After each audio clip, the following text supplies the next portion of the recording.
looked over. Hey, he looked over to me. He was like, Bron's coming back to Cleveland.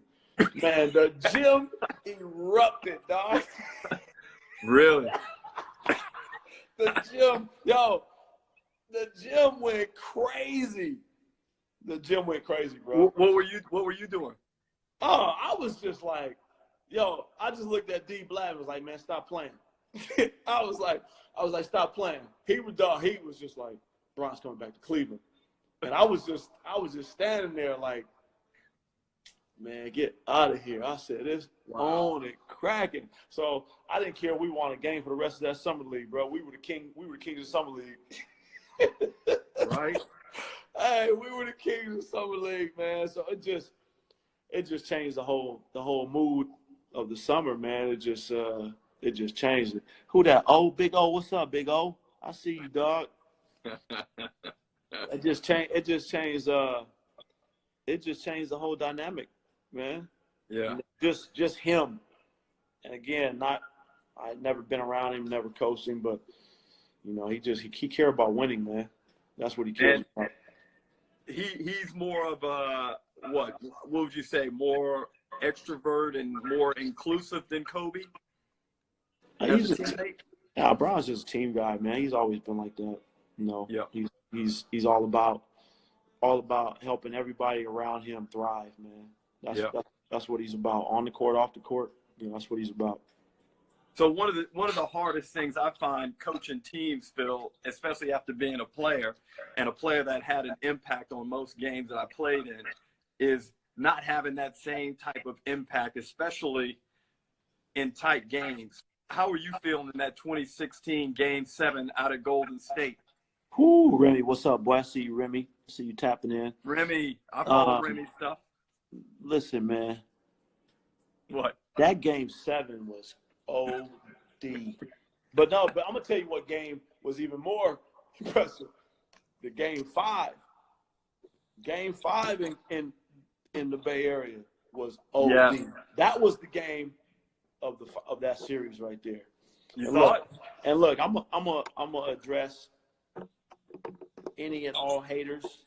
People got crazy stuff to say about what went down, who wasn't playing. Hey, listen, I'm gonna tell you something right now. I don't care who was playing. It ain't easy to win a championship. It ain't easy. I'm telling you, you still got to go get it. So yeah, whatever. People can talk all that noise all they want. We had to go get it. Yeah. Man, Bron and Kyrie, dog, them fools went and got it. That Game 5, they both dropped 40. Yeah. That game was OD right there. Yeah. I mean, I had this discussion with, I think, Homicide last week or 2 weeks ago about how hard it is just to win one regular season game. Hey, listen, man. You know what I'm saying? You talk about a championship game where it's all on the line, man. Look, yeah. The thing is, the Warriors, look, I won it because of Steph. Obviously, I was rooting for the Warriors. Yeah, you light-skinned cats always sticking together, bro.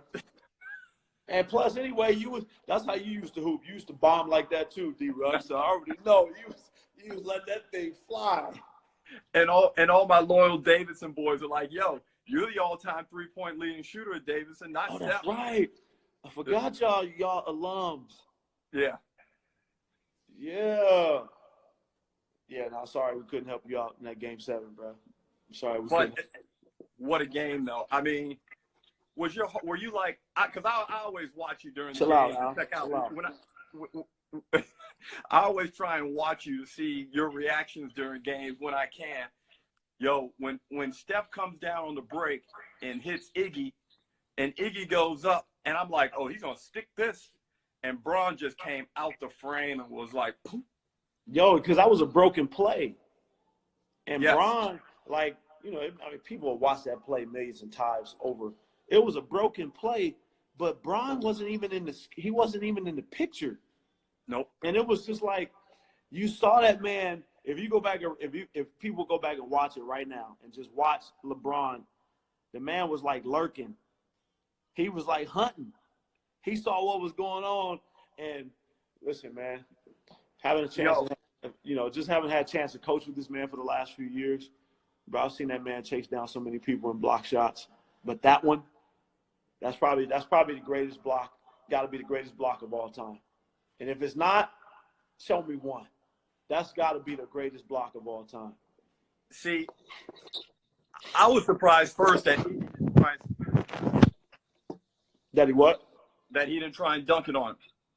Look, I don't think Iggy saw you. If you ask Iggy to this day, he was like, yo, that was a layup. And he couldn't dunk it because what JR did, JR made him change his shot. So, yeah. You know, some coaches like Frank teaches that.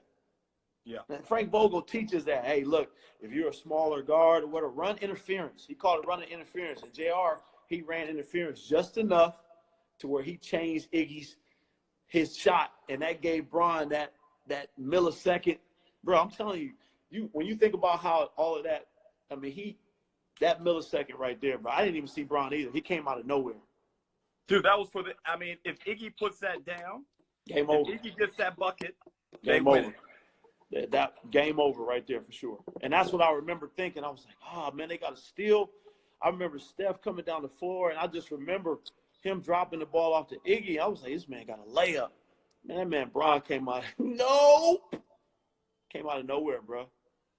So then you go down. I mean, a couple more plays happen, and Kyrie hits the biggest shot in Cleveland basketball history. Man, tough shot. Before that bucket, it was like 3 minutes, D. Nobody scored for like 3 minutes. Yeah. Nobody scored for like 3 minutes. And I just remember. Were you like, yo? Dog, I jumped up on the seat. Listen, I jumped up on the seat, D. They couldn't see me because they were on the other end. Like, we were all standing up. When Kai hit that three, I jumped up on the seat. I was like, let's go. Yo, bro. Man, listen, man. I was like, let's go. Yeah. And then Kevin Love came in the scene when he got the, what they coined it, the block, the shot, and the stop. Yeah. And Kevin Love was out there moving them puppies, dog. Because he was ISO on Steph, right? Yo, Kev was moving those puppies was like, okay, Kev, for real. That was probably the defensive play of the series right there, man. Steph hit him with every crossover he can hit him with. And Kev was skate. And I'm going to stay right here. I was like, okay, Kev, straight up. Those are 3 iconic plays, man. And I think that was a great marketing campaign by Cleveland.